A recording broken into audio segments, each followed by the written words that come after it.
grande alegria estarmos juntos nessa noite gostosa, onde nos reunimos em torno do Evangelho de Jesus. Isso é muito bom, porque é sinal de que nós já percebemos que precisamos alimentar algo além do corpo, porque senão ficamos só na gula, né?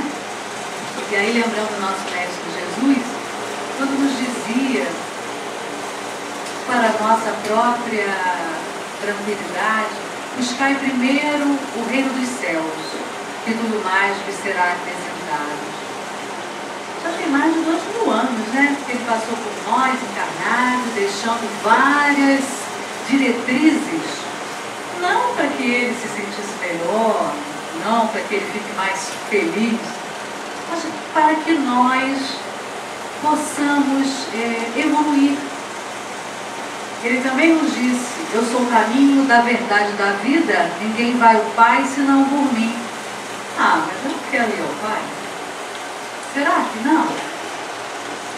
Bom, dentro da nossa doutrina espírita, nós vamos aprendendo, e aqueles que estão aqui pela primeira vez, ou pelas primeiras vezes, a nossa doutrina, essa, codificada por Allan Kardec, que hoje está fazendo aniversário, porque foi o lançamento do Livro dos Espíritos, que lançou a nossa doutrina na humanidade, exatamente em 18 de abril de 1857.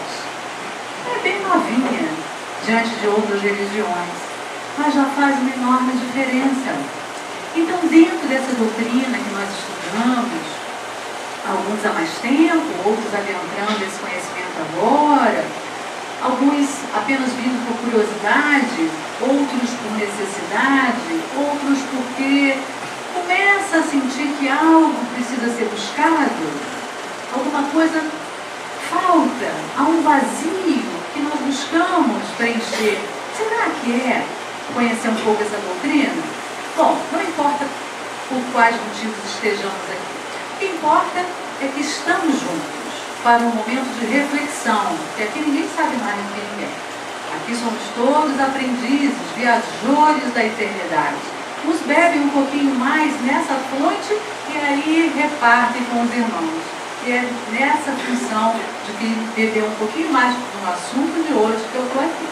Mas se não vejamos a minha fala anterior. Então, dentro dessa doutrina que abraçamos, nós aprendemos que Deus, Pai de todos nós, nos fez, nos criou espíritos simples e ignorantes, mas fadados à perfeição.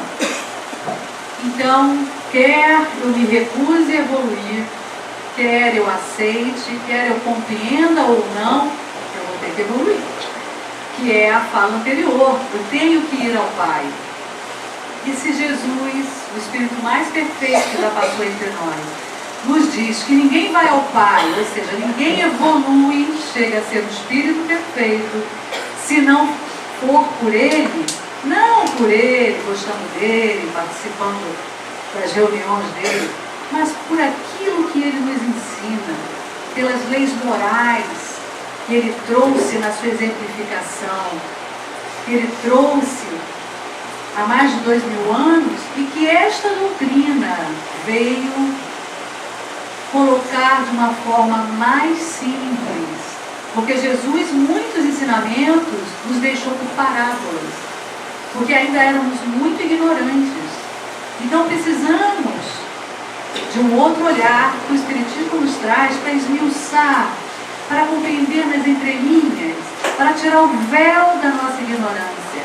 E é esse o papel do Espiritismo, facilitar o caminho, para que nós não tenhamos dúvidas. E eu já dou uma dica para todo mundo. Se algo é muito complicado, não é Espiritismo, porque o Espiritismo é simples. Ele veio para todos. Então ele não é complicado, ele não é rebuscado. Embora muitos dizem que o Espiritismo é uma religião de elite, é um equívoco. A simplicidade da linguagem dos espíritos, enquanto entendimento, é para que ela chegue a todos. E uma das lições que nós trazemos então, que nós vemos dentro do Espiritismo, é essa de que somos feitos simples e ignorantes e precisamos evoluir. É um tropismo e age sobre nós, ou seja, é uma atração irresistível à evolução. Então, já estamos sabendo, é melhor aquecer com essa ideia, aceitar essa ideia, porque nós vamos ter que evoluir. E aí, o que nós vamos concluir com isso? Se nós precisamos evoluir, se não vai ter jeito, é melhor que a gente saiba como. Porque quanto mais nós soubermos o que nos faz evoluir, mais fácil vai ser o caminho.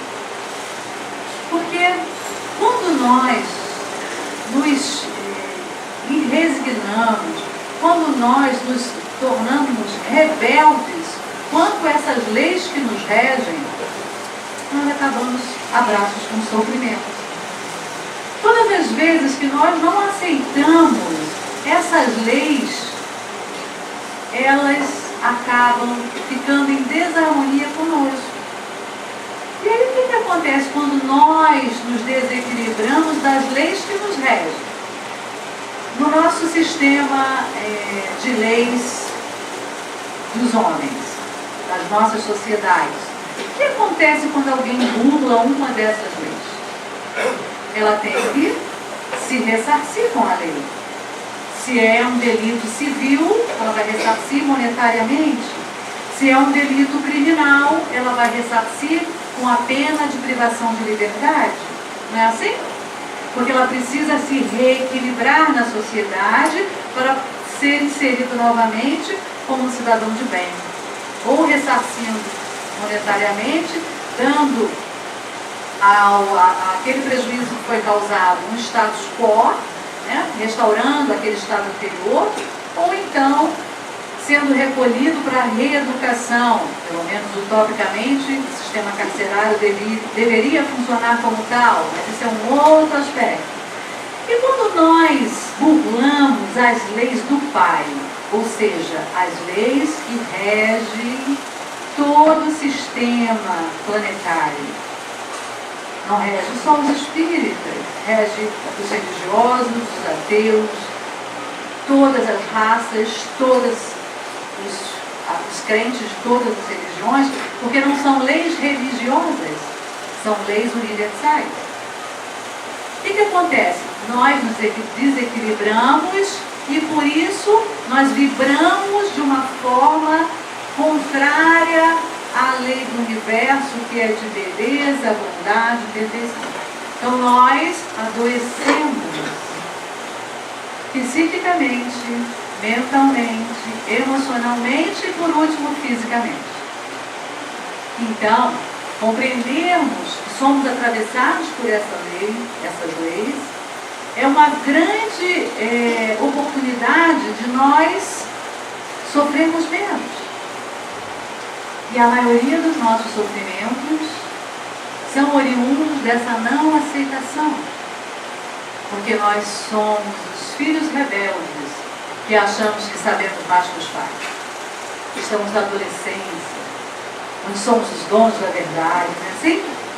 Porque eu que sei que é o melhor para mim, eu vou fazer por aqui, porque aqui é o melhor. Aí a gente cai, aí o orgulho ainda não deixa perceber que erramos. Não, mas é porque eu não tomei cuidado. Agora eu vou de novo, porque eu vou tomar cuidado. Aí cai de novo, até que aprendamos. Então, meus irmãos, esse realinhamento que nós precisamos fazer para não sofrer, e precisamos também compreender que não nascemos para sofrer. Nós podemos ouvir por aí, nós estamos também,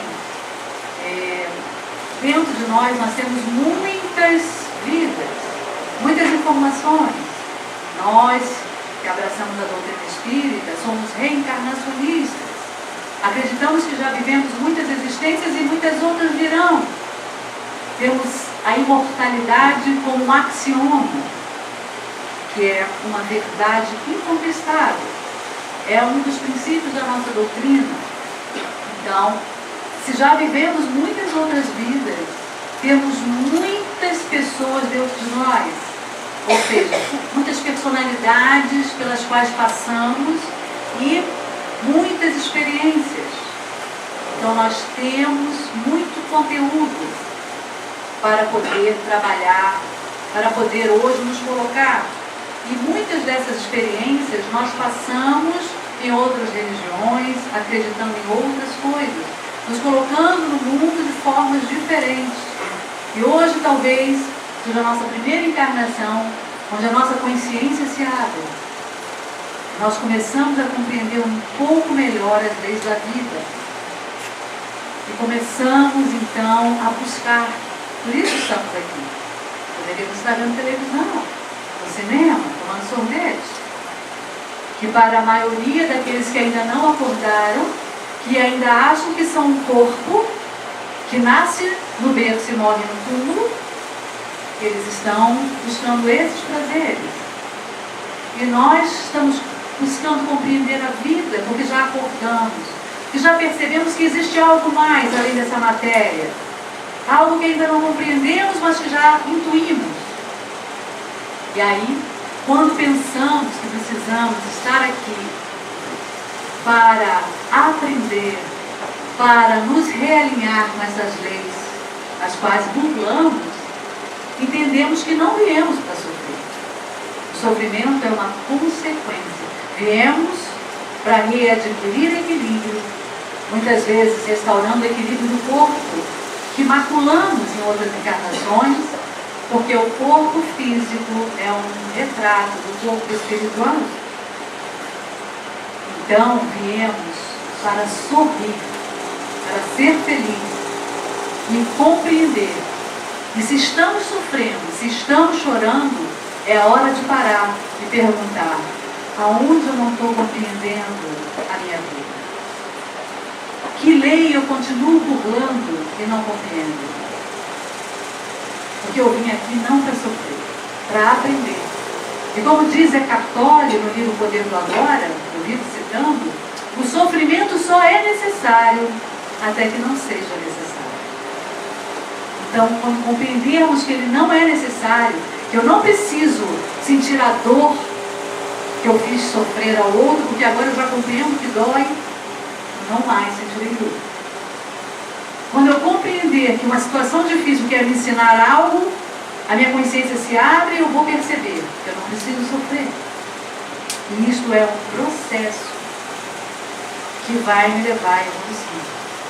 Agora, temos muitos entraves à nossa evolução.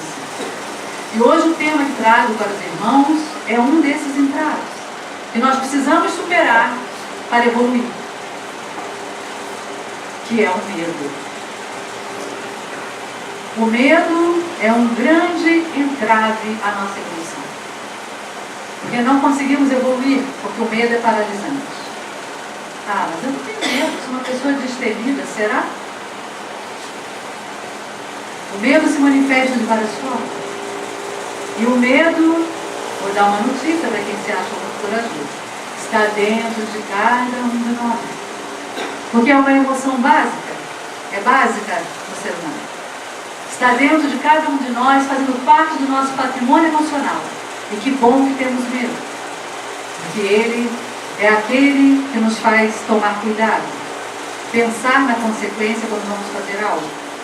Se não fosse o medo, eu andaria muito mais rápido no carro do que eu já ando, pondo a minha vida em risco. Se não for o medo, quantos de nós faz muitos erros? Mas o medo, quando somos ainda muito imaturos emocionalmente, precisamos temer mais. E aí vamos nos reportar a Moisés, que trazia para aquele povo ainda muito ignorante o Deus punitivo, vingativo, porque era necessário. Aquele povo que lá estava encarnado precisava temer esse Deus para se render às suas leis. Leis que Moisés trazia muito mais leis de sociedade do que leis divinas. Hoje já caminhamos um pouco mais. Então os nossos medos dizem respeito. Muitos ainda precisam dessas leis da sociedade para não cometer este ou aquele ato, porque ainda não é natural.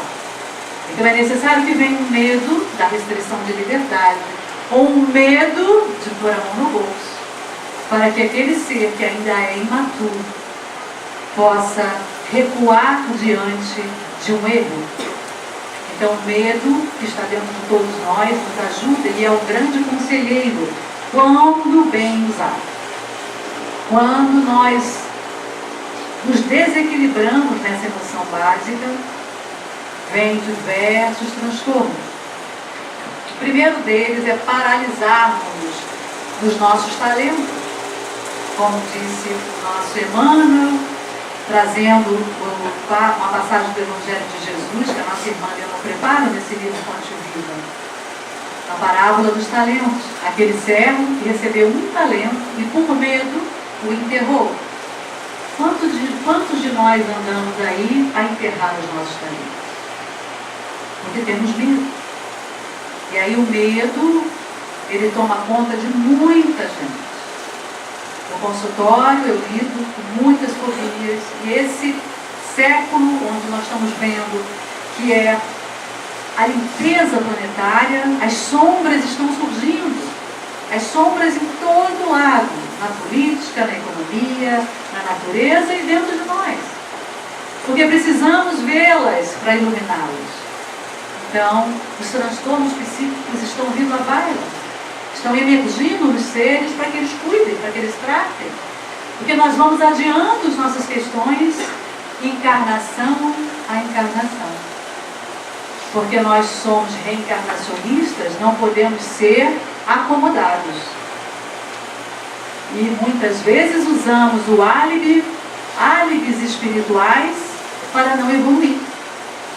Mas eu sou assim mesmo, eu sou imperfeito assim, porque na última vida eu fiz assim assado.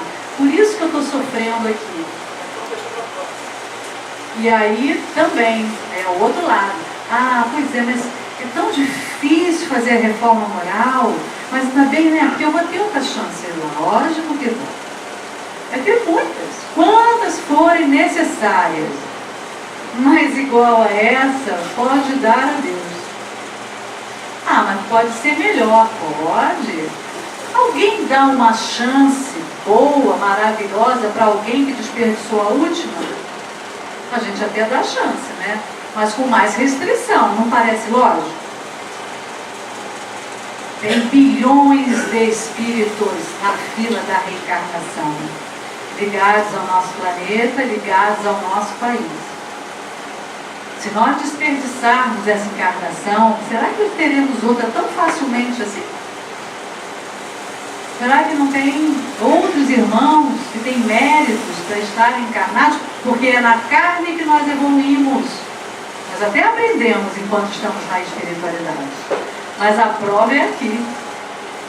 É aqui, sob a injunção do corpo, com seus vícios e suas paixões. Mas só que os vícios e as paixões são do espírito. Mas quando estamos no corpo, elas se fortalecem, porque são corporificadas. Então é aqui que nós nos depuramos. Então, meus irmãos, teremos outras encarnações, certamente, porque o Pai é misericordioso, nos fez simples e ignorantes, contando com quantas encarnações nós precisarmos, Ele vai nos facilitar. Só que não é assim na vida da gente.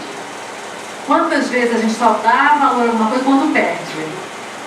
E aí depois, algumas vezes a gente recupera o bem perdido, mas nunca mais é igual. Nunca mais. Porque houve uma quebra no fluxo natural. Então, certamente, igual a essa, numa cidade fresquinha, Rio de Janeiro deve estar um calor, mas aquilo fresquinho, ainda num trânsito que flui, né? Com essa família, que tem problemas sim, mas tem amor, tem cumplicidade, tem carinho. Temos família. Quantos não tem? Nós, mulheres, podendo exercer as profissões, os estudos que queremos, sem as imposições dos países mais machistas. Tudo isso são bênçãos incontáveis que temos em nossas vidas e que precisamos valorizar. Precisamos valorizar. Precisamos compreender que estamos fazendo muito pouco. Muito pouco. Nós podemos mais. Nós podemos ser pessoas melhores, ainda hoje. Precisamos precisamos é prestar atenção, porque como somos acomodados, pegamos os nossos talentos e enterramos. Já temos capacidade de amar mais, de ser mais solidário, de ser mais amoroso, mais gentil. Aquela pessoa ali está com uma bolsa pesada, está indo para lá, eu estou indo para lá, vai ficar chato eu ali me oferecer. Acomodação. Por quê? Pode ser que a pessoa nem queira ajuda, mas se eu não for lá para me oferecer, eu vou continuar fazendo as mesmas coisas, olhando e passando. Pequenos gestos, porque a maioria de nós gostaria de fazer coisas grandiosas. Na mediunidade, gostaríamos de ter a mediunidade de um Chico Xavier. Na área da caridade, gostaríamos de ter a projeção de Madre Teresa de Calcutá. Na oratória, gostaríamos de ser o Divaldo Pereira Franco.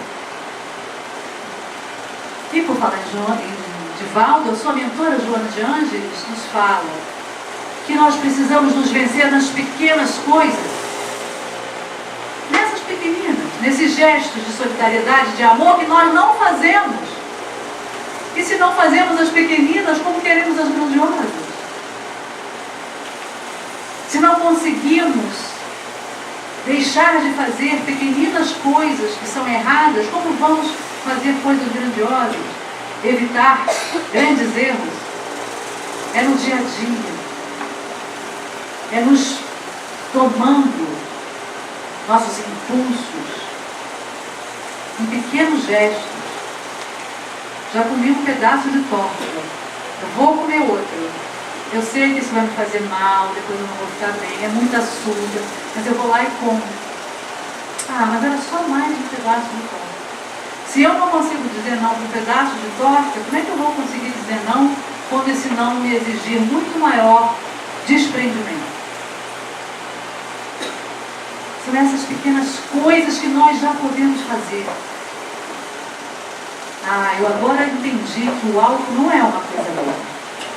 Mas eu sentei ali no bar para conversar com uma minha amiga, era só um copinho de cerveja.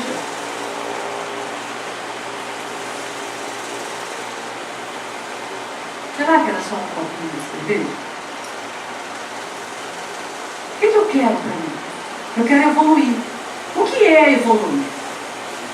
Se eu quero evoluir dentro do trabalho, eu quero galgar um lugar melhor, não é assim?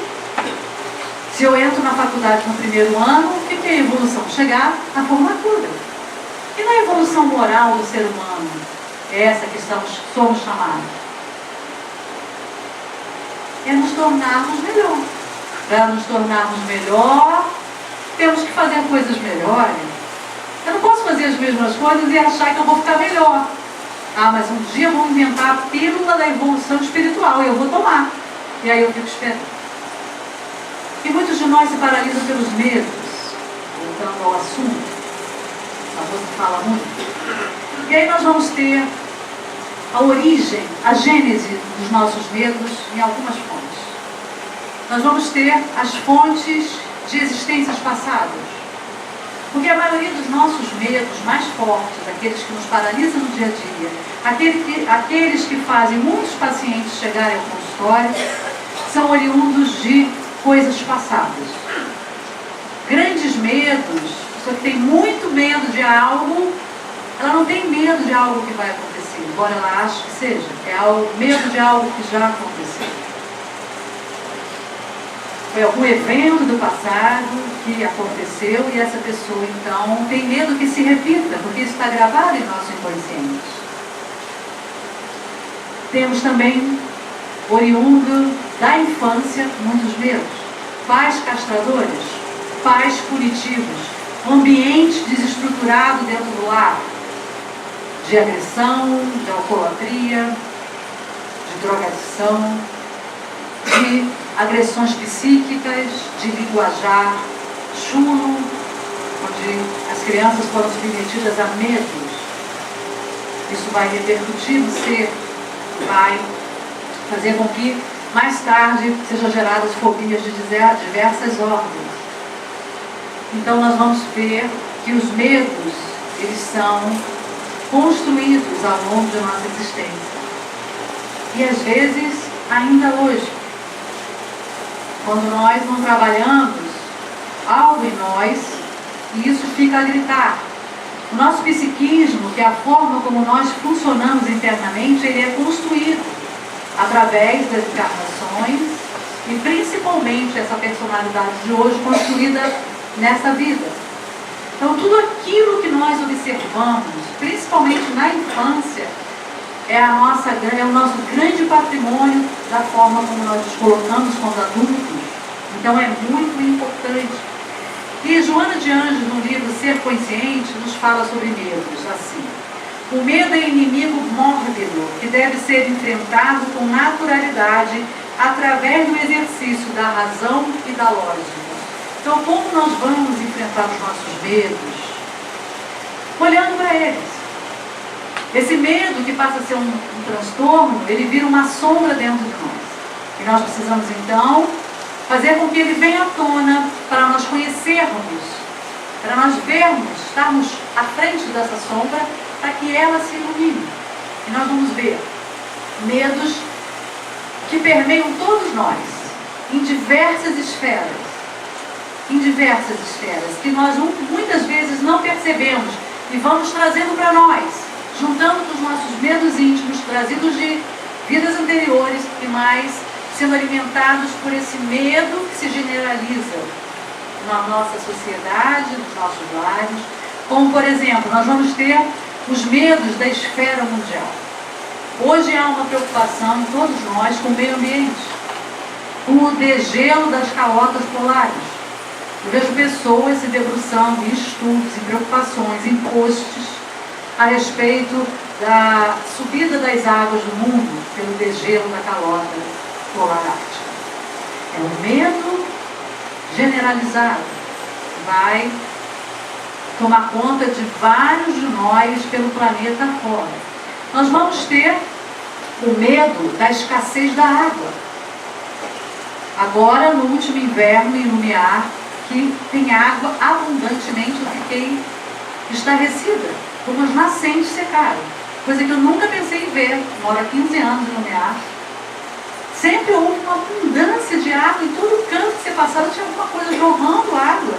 Eu ficava feliz e satisfeita, né? Porque eu escutava falando a escassez de água e eu estava bem tranquila, né?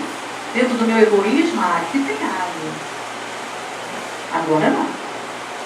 Para que eu possa refletir no meu irmão que está com sede lá no deserto. Essa escassez também chega perto de mim. Então é uma preocupação que abarca todos nós, de um maior ou menor grau. Mas está chegando. Isso gera medo. Principalmente se a criatura já passou uma grande escassez de água no passado. Quando ela vê uma notícia hoje da falta d'água, faz um link com esse seu medo, e isso pode gerar uma fobia, que pode se pronunciar em outra questão, não no medo da água, mas pode vir trazendo outro sintoma, mas pelo medo. Nós vamos ver o aquecimento global, né, dessa forma, trazendo medo para todos nós. Depois, vamos chegar um pouquinho mais para perto. Tem os medos da esfera nacional. E está feia a coisa. Todos nós com muito medo. Por quê? Nós vamos ter a crise econômica, que está generalizada pelo mundo e está a braços com o nosso país também, gerando desemprego, gerando carestia. Nós temos o consumo caindo, e quando eu vejo essa notícia de que o consumo está caindo, eu fico feliz. Porque eu já consigo refletir que nós precisamos mudar o nosso comportamento. Nós não somos esse corpo. E nós sempre estamos envolvidos com problemas que dizem respeito ao corpo. A maioria dos nossos problemas são referentes à matéria. A conta da casa, a negativo do banco, a carnê da televisão, a prestação da casa, a viagem que eu não consigo fazer. Então nós vamos ver que refletir hoje, quando nós não podemos consumir mais como outrora, nos faz repensar a vida. Será que eu precisava mesmo de tudo aquilo que essa sociedade de consumo quer que eu acredite que eu preciso? Gerando uma insatisfação nas pessoas que não se consegue suprir. Desde a Revolução Industrial, começou a ser passada para nós uma inversão de valores, onde antigamente a pessoa importante da sociedade era aquela que era uma pessoa decente, honesta, bondosa, era o benfeitor do bairro. E desde a Revolução Industrial passou-se a mudar sutilmente através da mídia essa relação. E nós vamos ver que nós vamos comprando essa ideia devagarzinho. Hoje, quem é a pessoa importante? É a que tem o melhor carro, a melhor posição social, a que posta mais viagens no Facebook. Não importa como ela conseguiu aquele status. Não importa se ela é corrupta. Se ela tem, se ela ostenta, ela é uma pessoa importante, vai ganhar o foco da sociedade. Então hoje, quando eu vejo a crise mundial, não precisamos ter medo. Porque tem comando espiritual lá em cima. Nós precisamos repensar, já que nós não fizemos isso espontaneamente, vem a vida e nos impõe. Precisamos refletir nas nossas necessidades. Quanto mais nós ficamos presos a necessidades que nos são impostas, nós perdemos liberdade. Liberdade de ser quem somos, de ver quais são as nossas necessidades e os nossos desejos próprios, e não colocados em nós. Então, quando não podemos algo, quando estamos tendo que mudar alguma posição, porque ficamos desempregados, ou porque alguém na família está desempregado e nós precisamos dividir, vamos olhar a beleza da lição. E é essa lição que o planeta está querendo dar para o mundo. Temos que refazer a forma de governo, de plano econômico, de nos colocar no mundo. Porque os sistemas até então que nos foram impostos faliram. Porque todos afastavam o irmão do outro.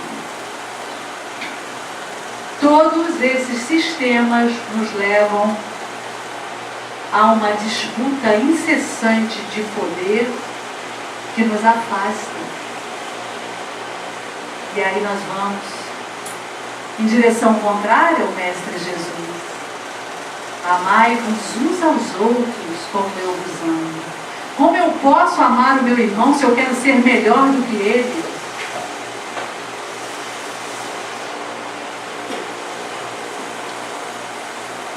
E aí, porque não estamos dando conta desse realinhamento com as leis naturais, nos desequilibramos e estamos a braço com o medo.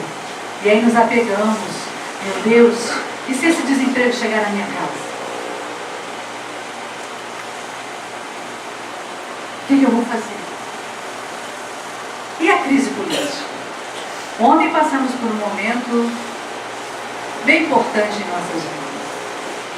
Não importamos de que lado estivéssemos torcendo ontem, mas claro que todos estávamos preocupados dentro dos alinhamentos políticos de cada um. E o que nós vimos foi um desfile de interesses pessoais.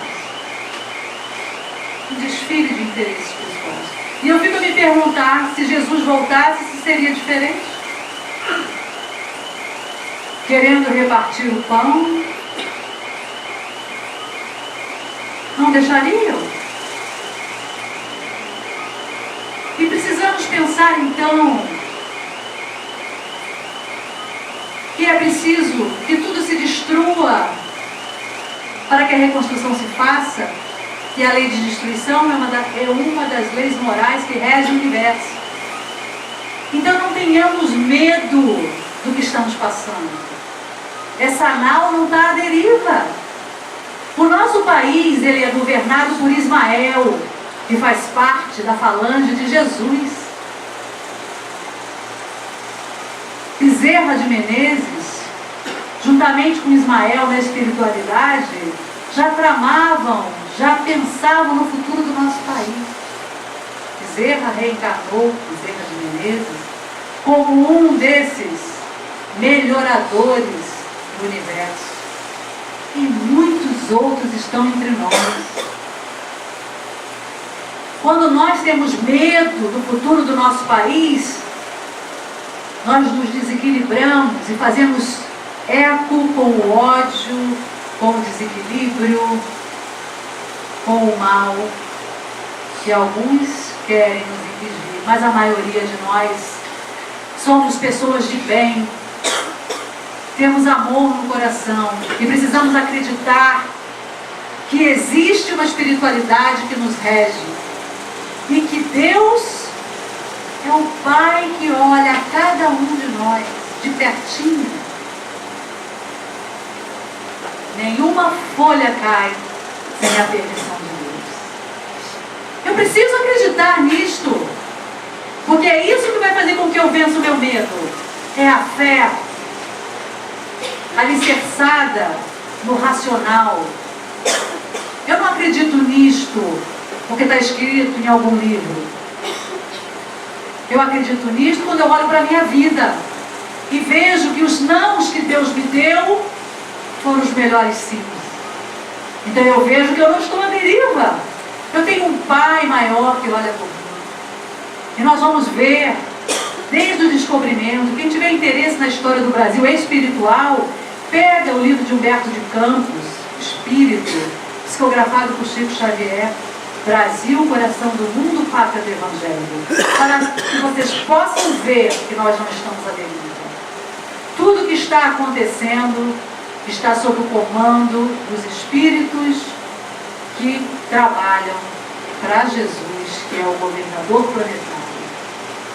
Cada nação tem uma falange de espíritos que está destinada à sua organização, à sua concepção. Se parece que tudo está jogado, é só parecer. Precisamos mudar o nosso olhar e olhar o que de bom virá e fazer parte dessa regeneração desse planeta. Porque cada um de nós é responsável. Ah, mas são eles. Não. Vamos parar de colocar a responsabilidade para o outro. Qual a parte que me cabe nesse latifúndio? Eu sou brasileira, tenho responsabilidade com essa pátria, senão aqui eu não nascia. E o que eu posso fazer? Posso orar. Primeira coisa, envolvendo todos esses irmãos que estão em desequilíbrio, mas posso fazer muito mais. Posso fazer aquilo para o qual eu vim encarnar nesse mundo. Me transformar num ser melhor. Aquilo que eu vejo no outro, que me incomoda no outro, eu preciso perguntar primeiro a mim, antes de escrever na rede social, antes de vociferar, antes de pensar contra um irmão meu que está tomando esta ou aquela decisão. Eu preciso pensar se eu estou fazendo a minha parte. A corrupção é indigna a todos nós.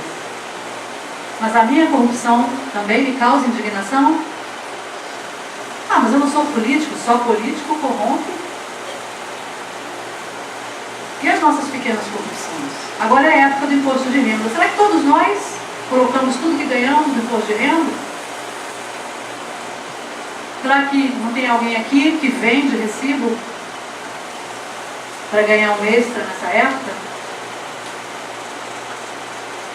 E aí a gente às vezes ouve, mas nesse Brasil, com tantos impostos, se eu declarar tudo, eu tenho que fechar as portas do meu negócio. Então fecha. Ou então, não levante sua voz contra o irmão, porque você não tem condição. E aí lembramos aquele a quem seguimos, que é o Mestre Jesus. Atire a primeira pedra, aquele que estiver sem pecado.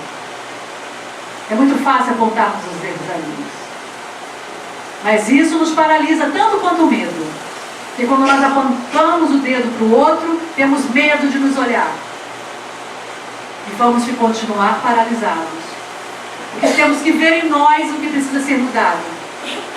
Temos que ver o que em nós está refletindo nessa sociedade da qual eu me queixo. Se o país ainda não é aquilo que eu gostaria que fosse, eu também tenho responsabilidade. Então, meus irmãos, assim como Madre Teresa de Calcutá foi perguntado, o que deveríamos fazer pela paz do mundo? E ela falou, vá para casa e ame a sua família.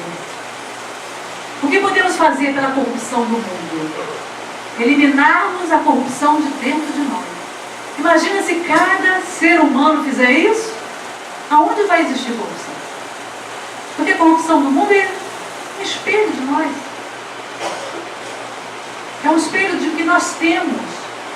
Aquele que está lá corrompendo, um dia mamou no seio da sua mãe. Teve um lar que foi educado.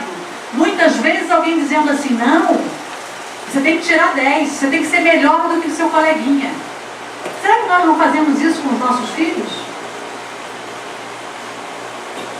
Não, você tem que ter isso aqui. Não, eu vou comprar essa caneta aqui para você, que foi não sei quanto, que você tem que ter a melhor caneta. Não, eu vou comprar, não, essa roupa não, vou comprar aquela de marca, porque você vai naquela festa, você tem que precisar estar melhor vestido do que seus colegas. O que estamos ensinando aí? Ele é melhor do que os outros, ele precisa estar melhor do que os outros, ele merece mais do que os outros. Ele é um ser acima dos outros. E se ele consegue fazer isso por bem, mas se não consegue, ele vai querer a qualquer custo. Precisamos ver em nós o que ainda há. Porque se eu quero o melhor só para o meu filho, eu preciso repensar a minha visão de mundo, a minha visão de Deus. E aí eu preciso olhar para Jesus e ver o que Jesus me ensinou com a sua primeira aparição na terra. Nascendo numa manjedoura. A lição da humildade. Enquanto nós não formos humildes, o país não muda. Porque é a humildade que faz com que eu me coloque aonde eu estou na evolução. No mesmo patamar de todos os irmãos que aqui estão encarnados. E quando eu verdadeiramente me ver dessa forma, eu não vou querer ser mais do que o meu irmão. Porque eu vou compreender que os meus direitos e os direitos dele são iguais. Eu não posso querer mais para mim. Eu vou estar em desequilíbrio com uma das leis morais que nos regem, que é a lei de justiça.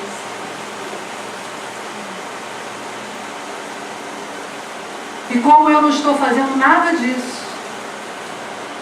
eu fico paralisada, porque eu tenho medo da consequência de não estar fazendo nada disso. E aí nós passamos pela esfera religiosa, onde também temos muitos medos. Medo de incorporar. Quantos irmãos que têm a mediunidade e ai meu Deus, eu tenho medo desse negócio de espírito. O espírito vai entrar dentro de mim? Não, não vai. Só um espírito habita o nosso corpo. Nós. Muitas pessoas que já erraram na esfera da mediunidade foram queimados como bruxos e bruxas. Hoje vem com o pânico da mediunidade. Ou falharam nessa área da mediunidade, através da exploração do outro, manipulando a sua mediunidade, então trazem muitos medos da mediunidade. Outros têm medo da obsessão, porque trazem culpa. O que vincula um obsessor a nós? A culpa. Erros transatos e erros presentes. Porque quando estamos errando, quando estamos corrompendo, quando estamos enganando, quando estamos traindo, nós atraímos espíritos dessa forma, que pensam igual a nós. quando estamos no bar bebendo, falando assuntos de baixa vibração, sobre promiscuidades e por aí vai, quem será que nós atraímos para perto de nós? Madre Teresa de Calcutá, espíritos de Assis Cobo, Bezerra de Menezes, Irmã Sheila? Ah, não, vamos ali porque ali o assunto está edificante, né? Vamos fazer parte? Claro que não. Muitas vezes nós vamos a algum ambiente onde nos deixamos persuadir por essas coisas que nós já sabemos que não são boas para nós como espíritos imortais, e saímos de lá com algum irmão afinizado com essas coisas que ainda nos dão prazer, mas que estão deixando de dar. Mas como eu estou tão acostumado, poxa, mas eu gosto tanto de encontrar meus amigos naquele dia, a gente joga aquela conversa fora. Tá bom, então legal. Então assume que você nessa encarnação vai continuar nesse patamar. Não tenha medo de desencarnar depois. Porque muitas vezes nós temos medo da morte. Por que sim? Muitos de nós acreditam que ao morrer, atravessado por outras crenças pelas quais já passamos, ou alguns irmãos ainda podem passar, do céu e do inferno. Baseado nessa crença de céu e inferno, quantos de nós aqui iríamos para o céu? Quem nunca, por pensamentos, palavras, atos ou omissões, não pecou? Então temos medo que a morte nos pegue e nos leve, no mínimo, ao purgatório. Temos medo dessas influências espirituais, temos medo de espírito. Quantos de nós tem medo de espírito? Ai, meu Deus do céu, eu não quero ver espírito, não quero fazer. Aí cobre, vai na hora de dormir, cobre a cabeça com edredom, um calor danado, a pessoa está lá toda coberta, fecha os olhos e vê com os olhos da mente. Porque é a mente que vê os espíritos, na maioria das vezes. E aí podemos pensar, eu sou um espírito, não posso ter medo não. E aí como é que para esse medo?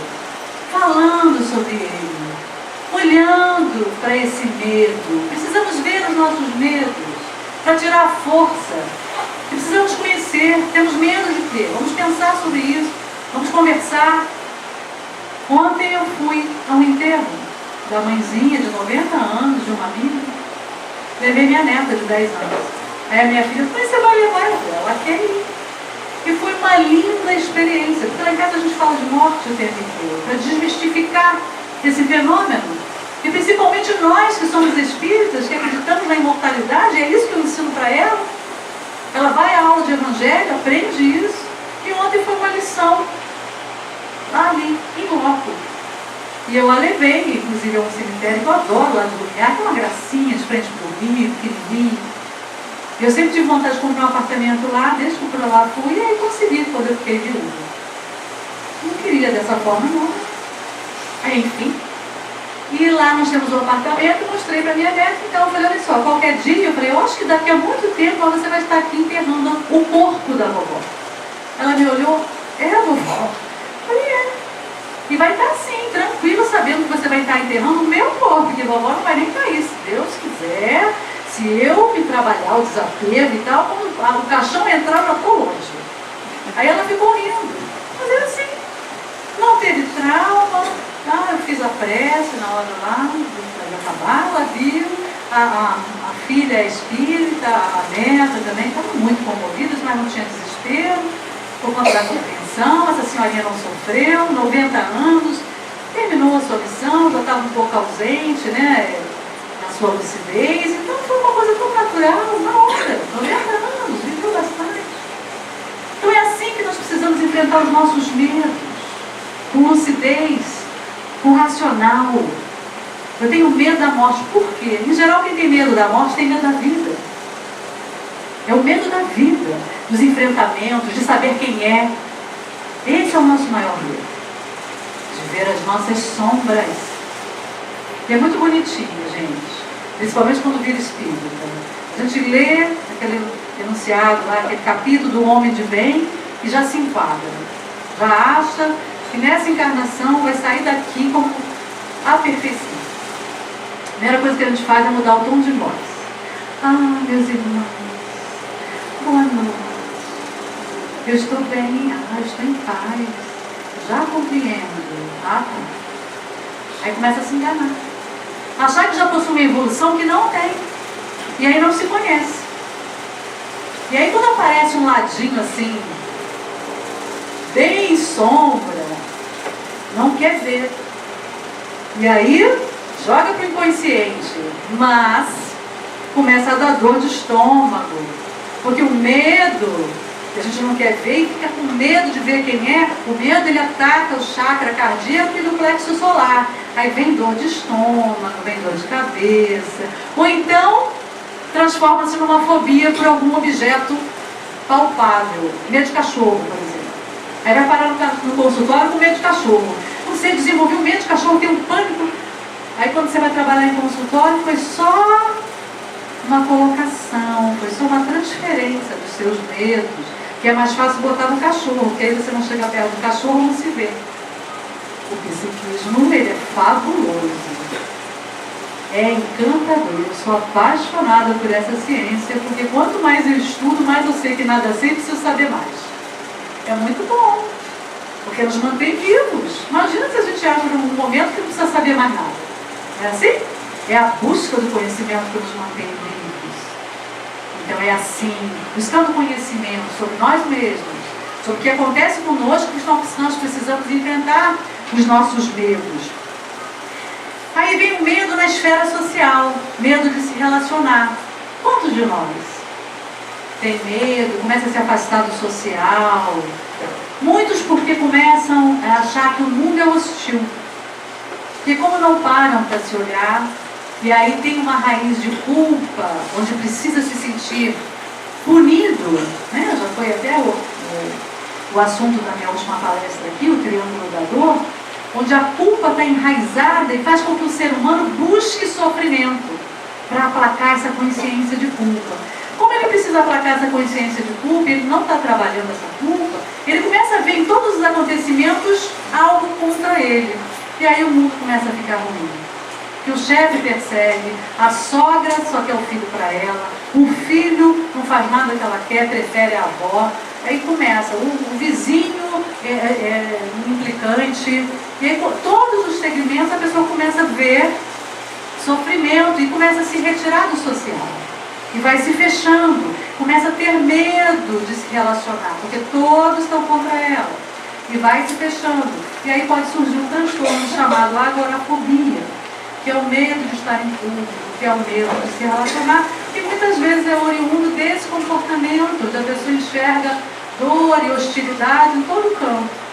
E às vezes também está relacionado a uma outra existência, onde essa pessoa passou por um sofrimento relacionado ao meio social, e aí é algo também que pode estar aí na raiz, mas que nós precisamos olhar, precisamos estar buscando todas essas possibilidades. Depois a gente vem, né, para a esfera pessoal, nossos medos mais internos, que pode ser medo de ser quem somos, como eu já falei, de ver as nossas sombras e a gente se retrai porque não quer se ver.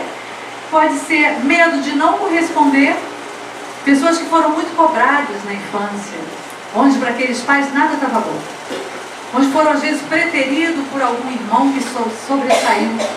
Então essa pessoa ela tem sempre medo de não dar conta, de não ser aceito, de não ser valorizado. E esse medo faz com que ela se retraia também, causando diversos transtornos. Medo de não ser amado. Isso vem oriundo da consciência de culpa, onde vai abalar a autoestima e a pessoa acha que ela não é merecedora do amor. Questões a serem trabalhadas. E ainda existe o medo de amar. Quantos não conseguem amar porque têm medo e perdem essa experiência maior da vida? Que a maior experiência não é ser amado, é amar. Porque amar é entregar-se. Amar é perder o controle. Por isso que muitos não conseguem amar. E quando você ama, você não tem controle. Muitas pessoas dominam todos os segmentos da sua vida. No trabalho, no social, em todo lado.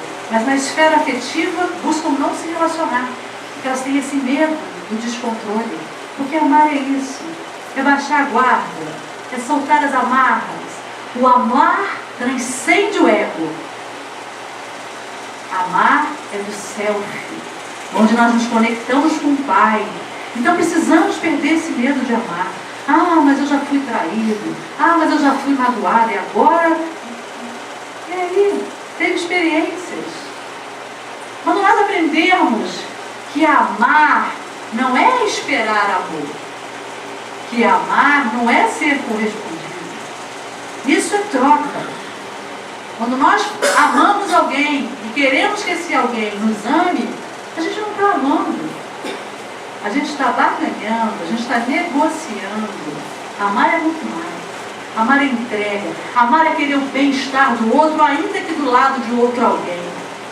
E é difícil, hein? Mas isso é amar. E quando nós formos capazes desse amor, realmente nós não precisamos que ninguém nos ame. Porque ele é tão planificador que nos preenche de amor. E nós vamos fazer comunhão com a vida, não necessitando mais de barganhas, de pequenos ensaios, de merecimentos que nós achamos que temos. Então, meus irmãos, trabalhar os nossos medos, porque o medo paralisa. Nós todos, cada um de nós tem talentos. E é não ter medo de multiplicar esses talentos. Jesus, nosso irmão mais velho, espera que nós peguemos os nossos talentos e multipliquemos. Principalmente esse talento maior que é o amor. Nós somos capazes de amar. Nós precisamos primeiro entender o que é o amor. Esse sentimento maior que planifica cada um de nós, que se preenche por si mesmo, que não necessita nem do outro para que seja um objeto do amor. Esse amor que vem simplesmente da paternidade divina. Quando nós compreendermos esse sentimento maior, vamos ter confiança na vida. Porque o que nos falta é a percepção desse amor. Esse amor que une a cada um de nós. E quando formos capazes desse amor, nós vamos nos ver todos como irmãos.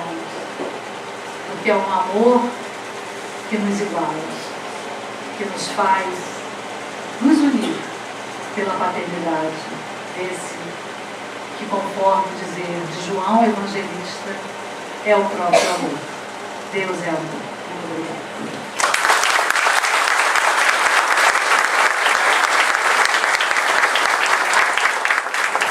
Agradecemos então